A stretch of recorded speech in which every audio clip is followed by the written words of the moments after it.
winter as you bog down in debt, then what better time for a little spring cleaning for your credit? Financial expert Kelley Keehn is joining us this noon hour with some tips on improving and preserving your credit rating and maybe dragging yourself out of debt. How are you? Spring cleaning, it's a nice way to look at it. Yeah, digging ourselves out, absolutely. Are you more likely to end up in credit trouble coming through the winter?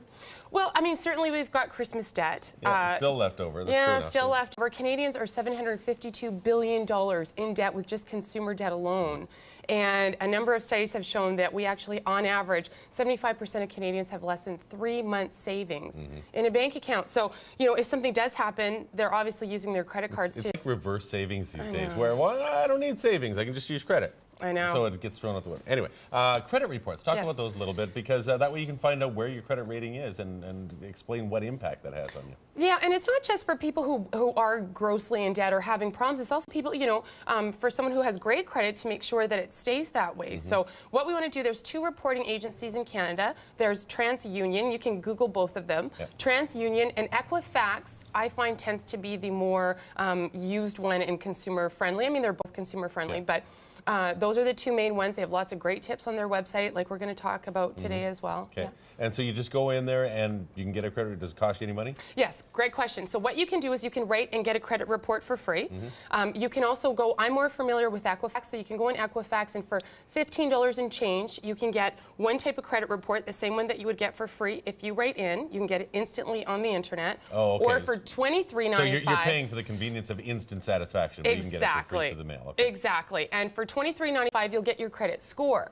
So a credit report is great to see, okay, what's on there? Do I have any collections I didn't know about? Has anybody, you know, done something to my credit? But if you don't know your score, then you don't really know, well, compared to what? What is my credit rating then? Okay, well, then explain it. Yes. So what is the score? Your score is... What's the score? With Equifax, it's the lowest is 300, the highest is 900. Okay. So 300 would be on the very, very bad side. 900, there's almost nobody has 900. Okay. 640 is probably a score where you're able to get some lending.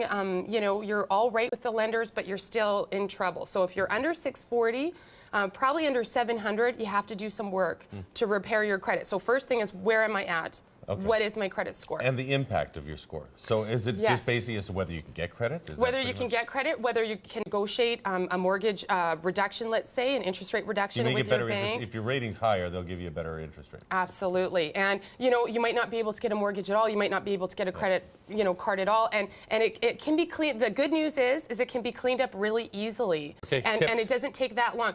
Tips are, you know, don't have a million credit cards. When people or someone calls you or there's the little offer at the airport, don't take it. And they're always showing up in the mail, too. There's different versions. Hey, we've got a credit card. And you feel good, right? You've been approved for $100,000. Don't take that. No, absolutely. Now, even if you haven't used that amount on a credit card, does it still show up as a potential, credit? Great question. So let's say my limit on one card is $10,000, but I only have $100 on it. Okay.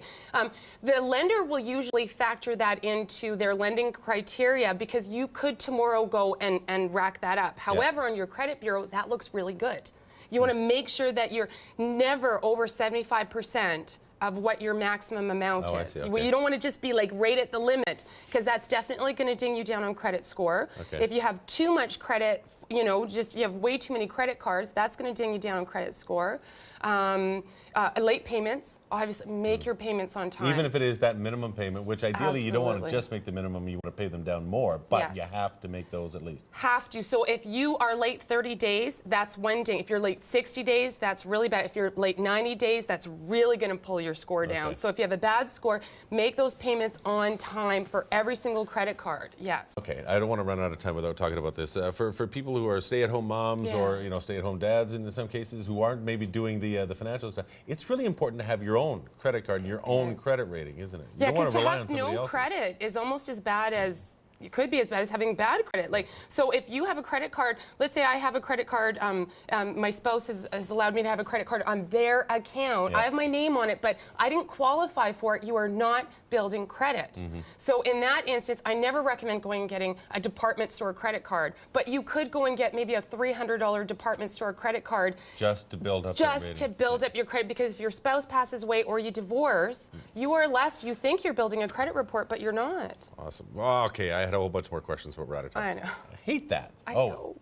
You can always get more information on lots of different financial matters. Woman's Guide to Money, for example, is one of the books that Kelley has. You can check out her website and find out more about what she's written. And thanks for coming in. Appreciate it. Thanks, Daryl.